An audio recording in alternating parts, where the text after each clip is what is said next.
Hi guys, Heather Paris here and Claire Paris. We're here to give you one tip a month so that you can take care of your home in a quick and easy manner, just 5 minutes. So we have a lot to show you, so come on, let's go.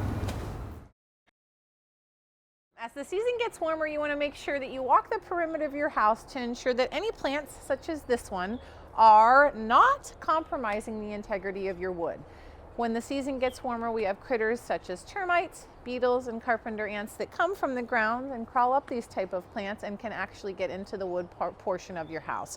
So chopping those back, making sure that they aren't right up against the house, is a great step to ensuring the safety of the wood of your house, as those plants are going to grow a bunch in the summer and you want to make sure that they are not right up against the wood.